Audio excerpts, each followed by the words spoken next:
Mga kwento ng pag-asa, aral, inspirasyon.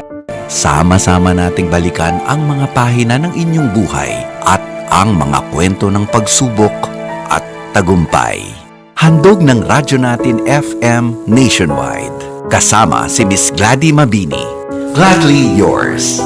Tuwing linggo, alas 9 ng gabi, it's a date with Miss Gladys Mabini. Gladly Yours.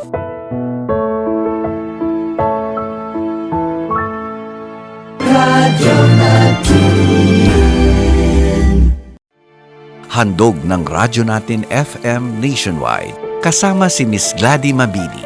Gladly Yours. Magandang gabi! Luzon, Visayas at Mindanao, mga minamahal kong kaibigan sa buong kapuluan. Magandang gabi po sa inyong lahat. Happy New Year! Unang linggo natin together sa taong 2022. Kumusta po naman kayo? Kumusta po ang inyong naging pagsalubong sa bagong taon? Akalain nyo yun? Bye-bye 2021 na tayo at welcome 2022! Heto tayo, alive and kicking, ika nga. At patuloy pa din na nagkakarinigan. Isn't that wonderful, mga kaibigan? Ako, personally, talagang nagpapasalamat ho ako sa Diyos. Dahil sa dami ng mga kaganapan nitong 2021, sobrang nakaka-amaze ang kanyang katapatan. Yung kapag naiisip ko how He has been good to me and to my family, talagang napapawaw ho ako. Kasi hindi ko rin alam kung paano ko nalampasan ang sarili kong mga gyera. But because God is there, kinaya. Heto tayo, nagkakarinigan pa din. Di ba po? Tayong lahat naman hindi maitatatwa na apektuhan ng pandemya. Sobrang napakalaking interruption sa ating buhay ang pangyayaring ito, no? Sa ating mga plano, sa ating mga pangarap. Tunay na pagsubok ang mahigit sa 2 taon na nating pakikibaka para mabuhay ng mas maayos pa din, ng mas ligtas sa gitna ng pandemic. Yung kahit sana gusto natin ay hindi pa rin maiwasan, 'di ba, na lalabas tayo ng bahay para maghanap buhay. O yung simple lamang na kailangan nating lumabas para tayo ay mamalengke, todo ingat pa rin tayo dahil sa pag-aalala na baka meron tayong maiuwi na virus sa ating pamilya. Sobrang nakakapraning. Pero wala naman ho tayong magawa, wala man ho tayong choice dahil hindi naman po drawing ang COVID. Diba po, statistics have shown us na talagang nakakamatay ang COVID. But then again, life has to move on. And we need to move forward sa gitna ng ating mga takot at pag-aalala. Tayong lahat ay umaasa na sana ay matapos na itong kasalukuyan nating kalagayan. Pero sa pagtaas na naman ng mga kaso ng nag-positive sa COVID, mukhang we are far from over.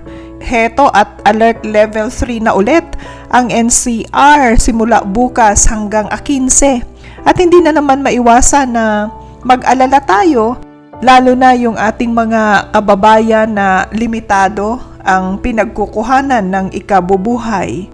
Kasi syempre, kasama dun sa iniisip mo, baka naman lockdown is waving again. Ito ay mga bagay na wala ho sa ating kontrol, kaya nakakapag-alala. Nagiging anxious tayo. Pero katulad nga ng madalas kong reminder din sa lahat ng ating mga Gladly Yours fanatics, mga nakikinig natin dito, life has to move on. Yes, na andyan ang banta ng hindi lang naman COVID. Maraming bagay ang nagbabanta sa ating buhay, sa ating kapayapaan, sa ating pamilya. Pero as long as ginagawa natin ang part natin, nasunod tayo sa mga dapat nating gawin, nagpapakabuti pa rin tayo bilang mga tao, at syempre higit sa lahat yung kaalaman na hindi naman binago ng COVID ang magandang plano ng Diyos para sa atin, para sa ating mga mahal sa buhay. And that should give us the confidence to move forward.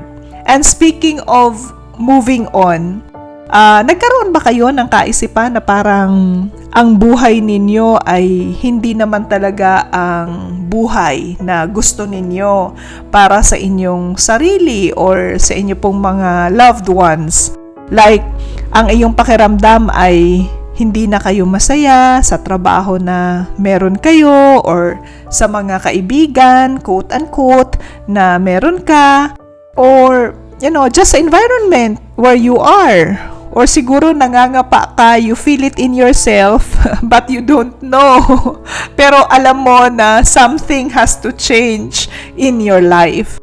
Kasi you have this feeling na parang nagbabago ka na or nagbago ka na bilang tao. Dumating ka na doon sa point na parang you are not the person that you used to be. Iba ka na sa dating ikaw. Yung mga sitwasyon na kaya mong palampasin, yung mga bagay-bagay na kaya mong ipagwalang bahala, yung mga gawain na kaya mong ipagkibit-balikat lamang dati, ngayon ay hindi na okay. Na andun ka na sa point na you want to also speak your truth kasi na-realize mo na just like everyone else, you also have the right to be heard. But at the same time, napagtanto mo din na hindi katulad dati, may mga kaganapan naman ngayon na ayaw mo nang patulan kasi you feel na hindi ito karapat-dapat na pag-ukulan mo pa ng iyong panahon, ng iyong pansin, ng iyong lakas. Ang mga bagong taon na ipinagkakaloob sa atin ng Diyos ay hudyat din ng mga bagong pagsisimula. Hudyat ng pagbabago, sa mga bagay na dapat nating baguhin sa ating buhay. At kung hindi na natin maramdaman ang saya at kabuluhan ng ating mga karanasan sa ngayon, ano ngayon ang saysay na ginagawa pa natin ito? May pwede ba tayong gawin? Posible ba that we do a reset sa buhay natin and start again? Ayan, if ang sagot nyo sa mga tanong na ito ay, oo, Miss Glad, gusto kong muling makapagsimula, magkaroon ng pagbabago sa kung anuman ang meron ako sa ngayon.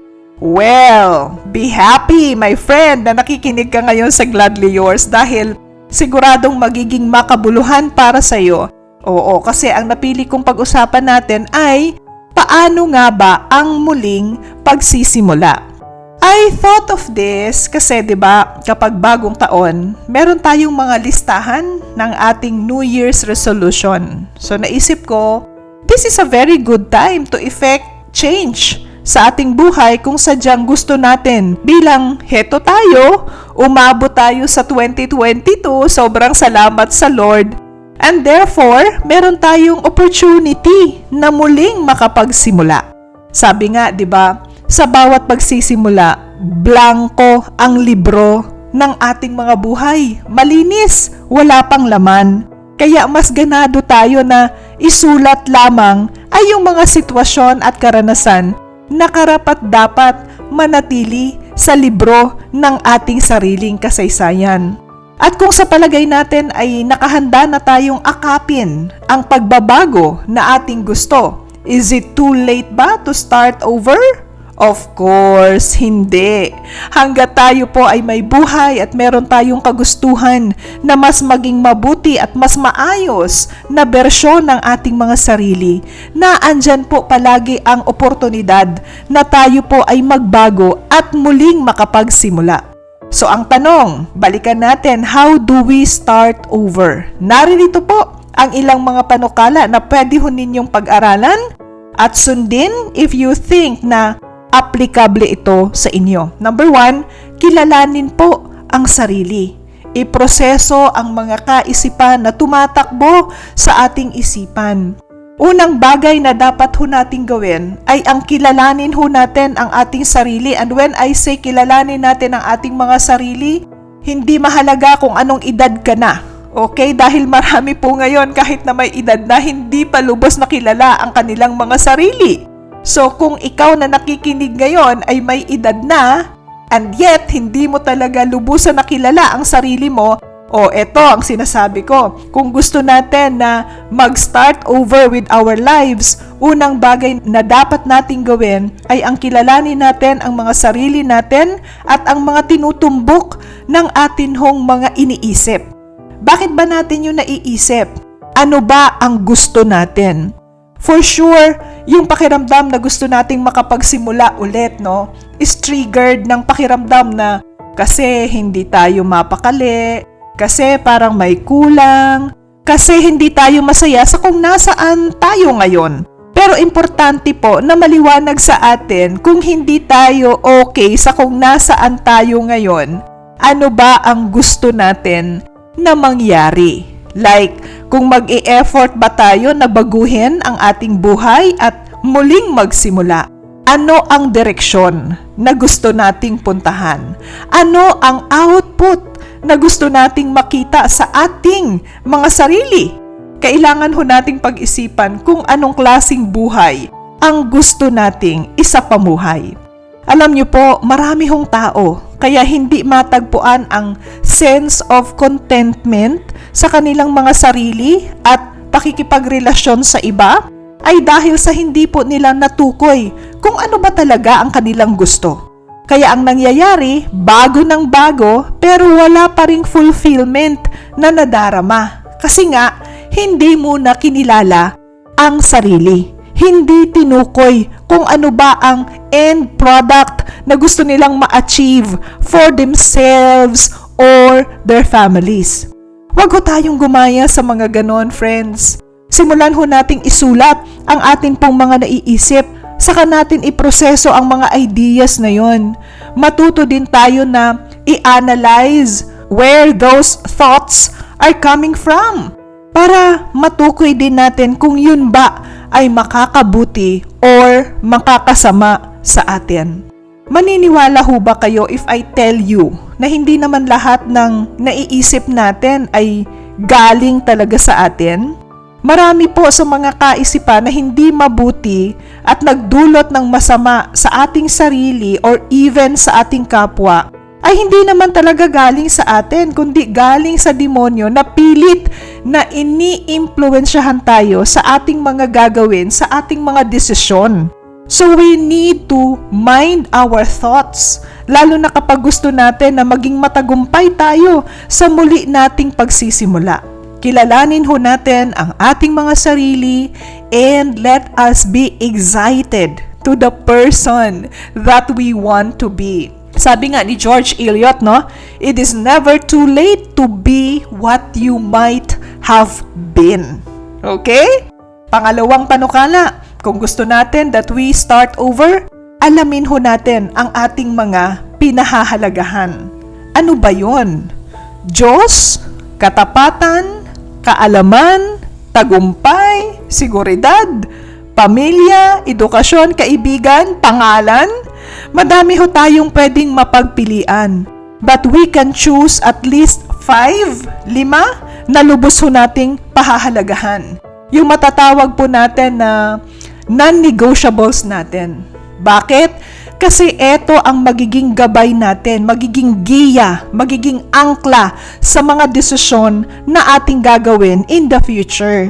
Dahil alam ho natin na kapag natukoy natin ang mga pahahalagahan natin na yon at naikonsidera natin sila sa atin pong mga pagpili na gagawin, mayroon ho tayong kumpiyansa na tama ang ating pinili.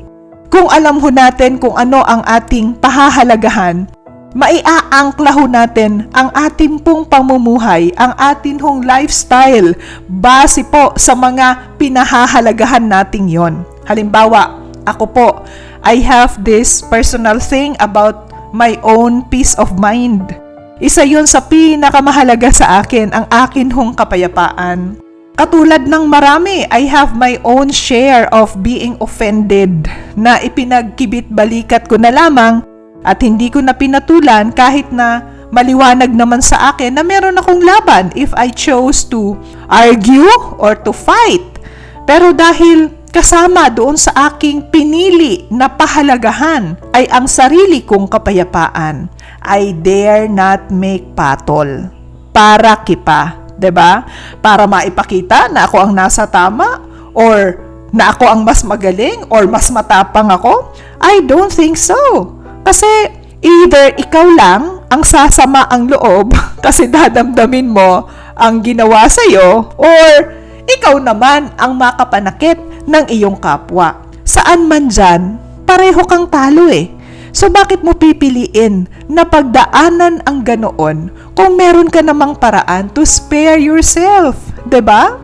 Hamo na yung mga magsasalita sa likod mo, yung sisiraan ka, lilibakin ka, kasi hindi naman nangangahulugan na dahil sinabi nila ay yun ang totoo. And in time, lalabas at lalabas din kung ano ang talagang totoo. Hindi naman din natutulog ang Diyos, nakikita niya ang lahat. Sabi ko nga sa aking sarili, nakakatulog ako ng mahimbing sa gabi kasi walang bumabagabag na anuman.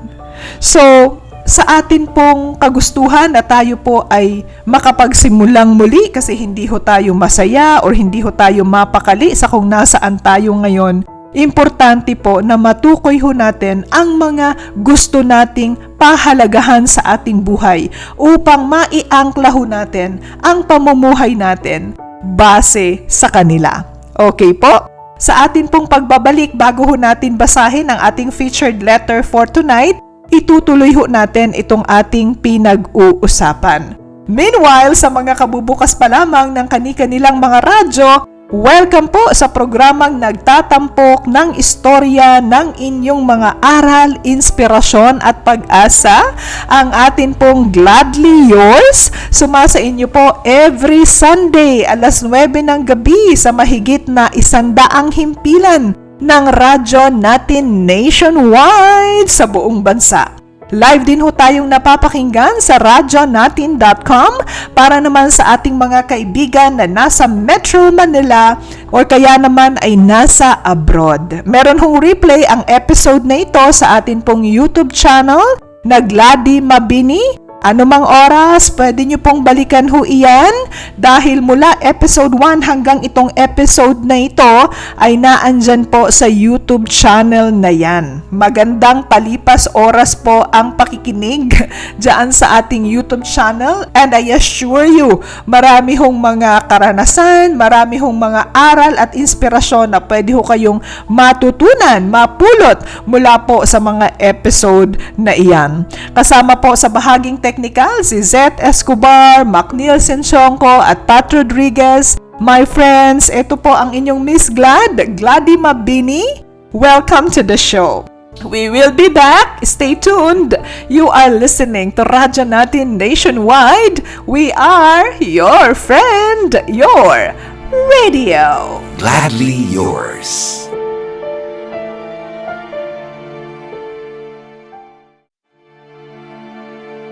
Gladly yours.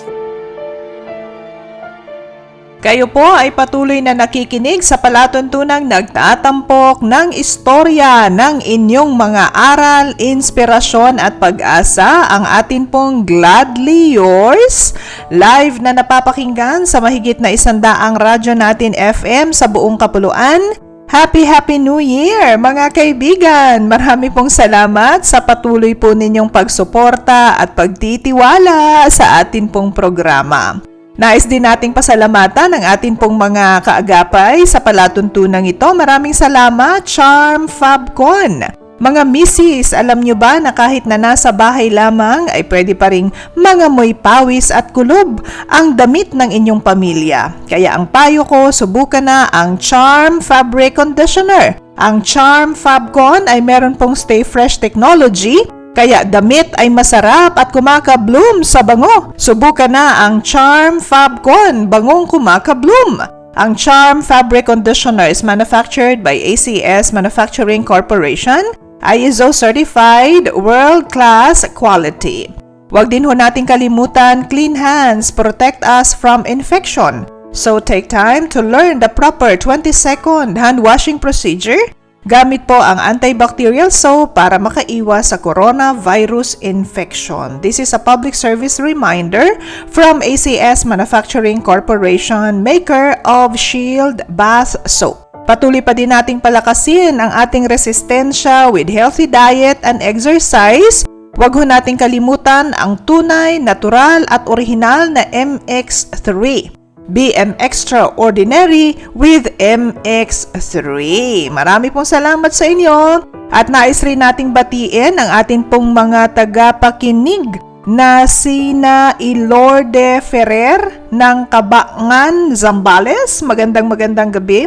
Ganon din kay Gregoria J. Dumali ng Marbel. Nakatutok po kasama sina Joyce, Hana at ang kaniyang mama. Magandang gabi din po kay Joey Almonte, Merly Buesa, Mary Jane Sarmiento, Nilda Iranjo Jimenez, Greg Mendoza, Christian Rain de la Cruz, Arzab Vasquez, James Bervin Celis, kay Rhea Sodoy, Jelamer Anima, at kay Maris Letada Fernandez. Marami pong salamat for joining us tonight. Alright, ipagpatuloy ho natin mga kaibigan ang atin pong pinag-uusapan kanina. Kung paano nga ba ang ating gagawin kung gusto natin na tayo ay makapagsimulang muli. Tamang-tama dahil nga pumapasok tayo sa bagong taon. Meron ho tayong dalawang ibinigay kanina. Ang sabi ho natin, una, dapat ay kilalanin ho natin ang ating sarili. Pangalawa, alamin ho natin ang ating mga pinahahalagahan o gustong pahalagahan kung gusto ho natin na makapagsimula tayong muli. So, this time around, move on na tayo. Ano ang number 3? Ang number 3, iorganisa ho natin ang ating buhay. Sa dami po ng ating mga pinagdaanan, mga hinagpis, 'di ba, mga sama ng loob at kabiguan na atin pong pinagdusahan, maaaring gulong-gulo na din ang ating kaisipan at ang ating kaluluwa.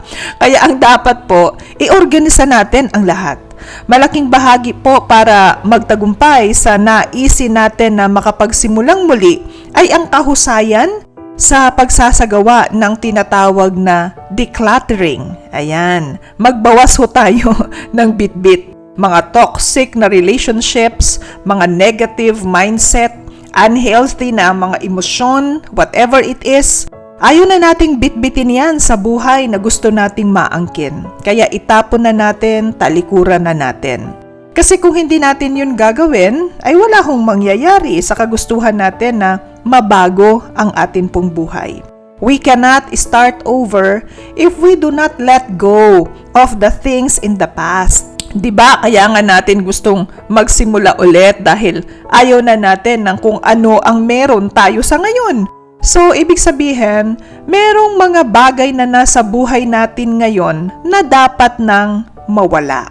At hindi natin dapat na indahin kung bibitawan man natin yon dahil ang mga yon ay maituturing na pong mga excess baggage sa pagbabago na gusto nating gawin.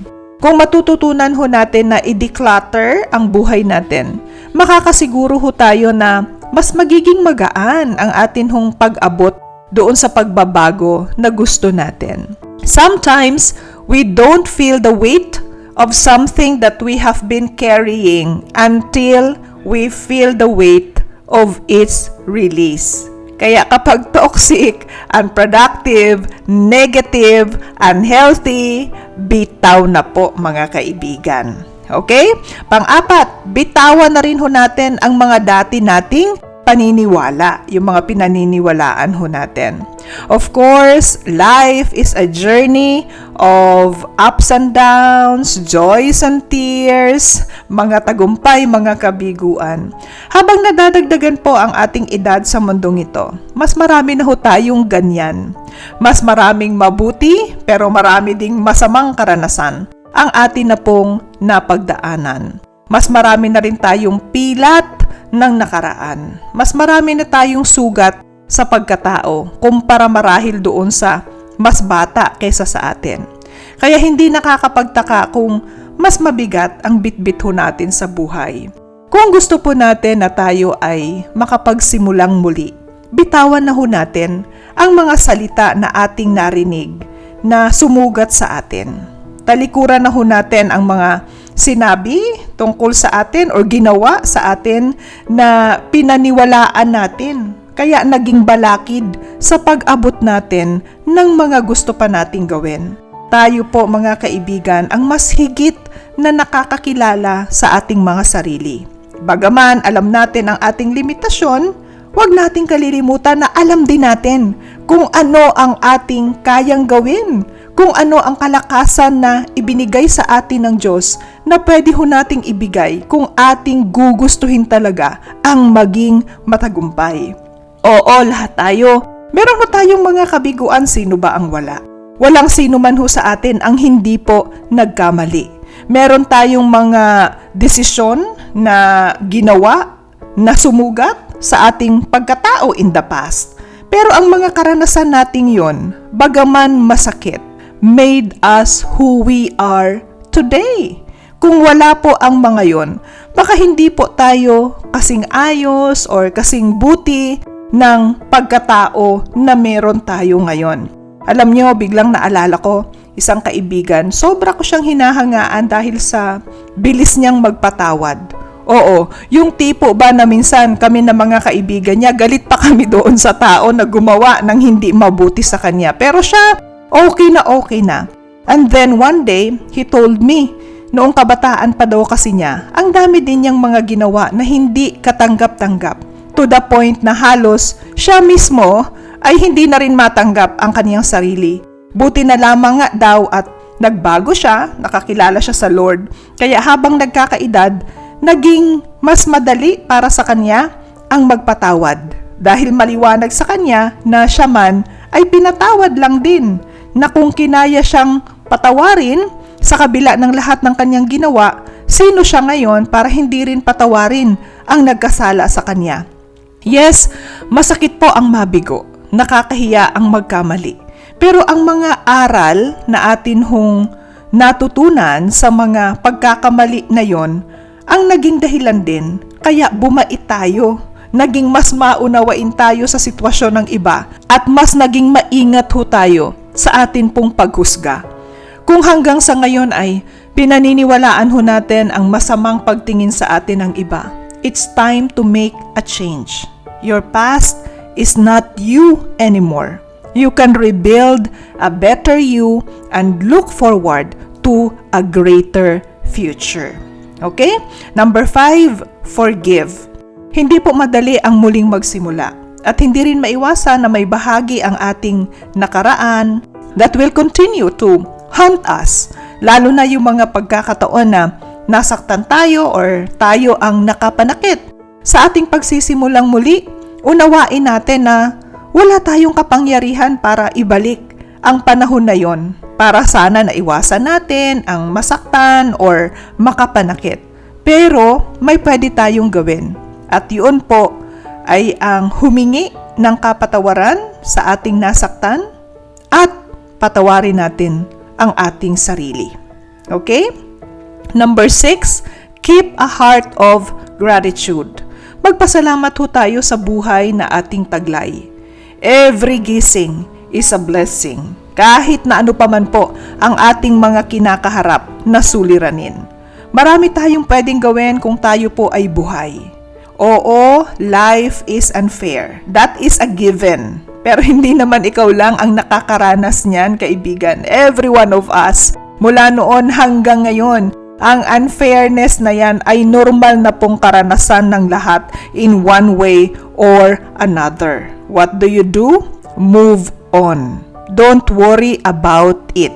Patas-patas lang po ang buhay. Keep a heart of gratitude. Tingnan mo kung ano ang meron ka ngayon, ang mga pagpapala na ipinagkatiwala sa iyo at pasalamatan mo ang Diyos for allowing you to have those, to experience kung ano man ang meron ka ngayon. It will do wonders as you start over. At number 7, know that God holds the future. Mahal ka ng Diyos sa maniwala ka at sa hindi. At ang susi para maging matagumpay ang iyong pagsisimulang muli is to include Him in your life. Kasi higit kanino man, siya ang nakakaalam sa kung ano ang naghihintay sa bukas. Hindi ba napakasarap kakampi ang nilalang na bukod sa hindi nagkakamali, alam mo na hawak ang bawat mong araw. At higit sa lahat, mahal ka, higit sa pagmamahal ng kung sino mang labis na nagmamahal sa'yo. So as you start over, it's not just you or your family, include God in the equation. Okay? Malaking trabaho at yes, sakripisyo ang pagsisimulang muli. Lalo na if you have a lot of things to work on yourself. Pero the fact na you recognize that you need a shift, that you need a change, is a very good start. You will be fine. Just keep your focus. Remember, you want a better life para sa iyong sarili, para sa mga mahal mo sa buhay.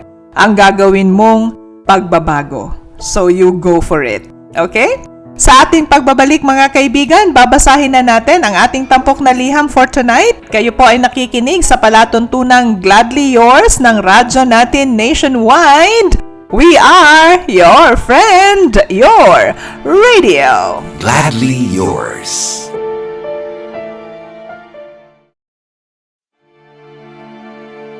Gladly yours. Nagbabalik tayo sa ating palatuntunan mga kaibigan at basahin na po natin ang ating tampok na liham ngayong gabi mula kay Rina mula dyan sa Palawan. Naririto, Dear Miss Glad, unang-una, nagpapasalamat po ako sa radyo natin kasi ito po ang nagsilbi kong kasama everyday. Sobrang ang gaganda ng music, ang gagaling pa ng mga DJs. Pero paborito kong abangan ang iyong program. Noong una, napapagalitan ako ng aking asawa dahil napupuyat daw ako. Pero nang marinig na din niya ang Gladly Yours, kasama ko na siyang nakikinig. Itago niyo po ako sa pangalang Rina. Ang aking napangasawa ay kasamahan ko sa trabaho at tawagin po natin siyang Clark. Taga Maynila po talaga ako, Miss Glad. Pero noon pong 2018, bago magka-pandemic, dahil kapwa naman kaming nasa tamang edad na, ay nagpa-civil wedding kami ni Clark. Iniuwi na niya ako dito sa kanila sa Palawan at sa bahay ng parents niya kami nanirahan. Masayang-masaya ako noon, Miss Glad. Feeling ko nagkaroon ako ng sariling version ng And They Lived Happily Ever After. Lalo na at pareho kaming nakapasok ng trabaho ni Clark dito sa kanilang probinsya. May kaya po sina Clark. 3 lamang silang magkakapatid at siya ang bunso. Okay naman ang aking parents-in-law. May sari-sarili silang negosyo na hinahawakan kaya financially speaking, okay na okay kami. Pero dahil nga po sa pandemic, yung 2 ate niya, pinauwi dito sa Palawan at dito nga sa kanilang mga magulang din tumira. Okay naman sa akin yon, Miss Glad. Wala naman akong issue sa ganon. Kasi malaki din naman talaga ang kanilang bahay. 6 ang kwarto na ang lalaki din. Pwede ngang hindi kami magkita-kita kung sasadyain. Noong una pa lang, kakaiba na talaga ang aking pakiramdam kasi yun lang din yung pagkakataon na na-meet ko ang mga ate ni Clark. Hindi ko alam pero I have this feeling na hindi nila ako gusto. Pero ipinagkibit-balikat ko lamang yon, Miss Glad, dahil mahal ko ang aking asawa at ayoko siyang bigyan ng anumang iisipin. Hanggang sa 6 months ago, kinailangan kong manatili na sa bahay dahil buntis na ako sa aming panganay. Pinatigil na muna ako ni Clark sa aking pagtatrabaho, kaya nasa bahay lang ako. Pero yung mga araw-araw na pangyayari sa pagitan ko at ng kanyang mga ate, parang mas lalong nagpalalim sa aking hinala na hindi nga talaga nila ako gusto para sa kanilang kapatid. Naandyan kasi, Miss Glad, yung kahit nakikita nila ako, ni hindi nila ako batiin kung hindi ako ang mauna. O minsan naman, kapag naabutan ko sila sa dining na kumakain, ni hindi po ako alukin. May mga pagkakataon din na naririnig ko ang 2 ate niya na nagkikwentuhan. Tapos pag naramdaman na palapit ako, biglang titigil. As in, silence. Tinitiis ko lang po ang lahat. Hindi ko masabi sa asawa ko ang nangyayari sa bahay kapag wala na siya at sina mama at papa. Kasi mahal ko ang aking asawa. Pero aaminin ko na nahihirapan ako na makisama sa mga ate niya. Ano po kaya ang magandang gawin, Miss Glad? Sana po ay mabasa ninyo ang liham kong ito. At please, pakiplay po ang song na If I Ain't Got You by Alicia Keys. Gladly yours, Rina, Palawan. Gladly yours. Meron tayong tatlong radyo natin dyan sa Palawan. We have radyo natin Coron, radyo natin Brooks Point, and radyo natin Rojas, kung hindi po ako nagkakamali. Magandang gabi po sa inyong lahat dyan. At sa iyo, Rina, thank you so much for sharing to us your story and congratulations sa inyong baby. Hindi mo nabanggit sa iyong letter, so I would like to ask, number 1, nagkaroon ba ng pagkakataon na nakausap mo sila ate ng mas mahaba-habang oras na pare-pareho kayong komportable? Panahon na pwede sanang maging pagkakataon para kayo ay nagkapalagayang loob. Kasi baka naman puro kayo abala at wala talagang pagkakataon na ito ay inyong magawa at nami-misunderstand nyo lang ang isa't isa. Marami naman kasing sitwasyon din, 'di ba, na kahit na nasa iisang tahanan kayo, kapag lahat ay may pinagkakaabalahan, kanya-kanya na sa loob ng bahay. Lalo na siguro sa bahay ninyo na sabi mo nga ay siguro mas malaki kesa sa karaniwan. Minsan nga, 'di ba, katabi mo na sa kama, nakatalikod pa kayo sa isa't isa kasi pareho kayong nasa phone ninyo. Before you know it, tulog na kayo pareho. Next question. Ikaw ba from your end try to reach out and do what you can para maging likable, quote-unquote, or acceptable ka, quote-unquote, sa kanila? Kasi lahat naman ng magandang relationship ay halos bunga ng prinsipyo ng give and take. You want to have something, you must also give out something. Sa sitwasyon mo, talagang mag-i-effort to reach out kasi bukod sa bunsong kapatid nila ang napangasawa mo, sa bahay pa nila kayo nakatira. So yung word na pakikisama, mas mabigat ang panawagan na ikaw ang magbigay o gumawa kesa sa kanila papunta sa'yo. In short, ikaw ang inaasahang makisama. Nasubukan mo na bang gawin na manggaling sa'yo ang effort to make them likable and acceptable din sa'yo?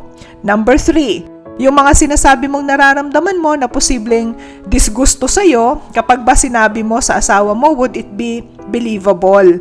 Kasi syempre, mga ate niya yon, mas kilala niya ang pag-uugali.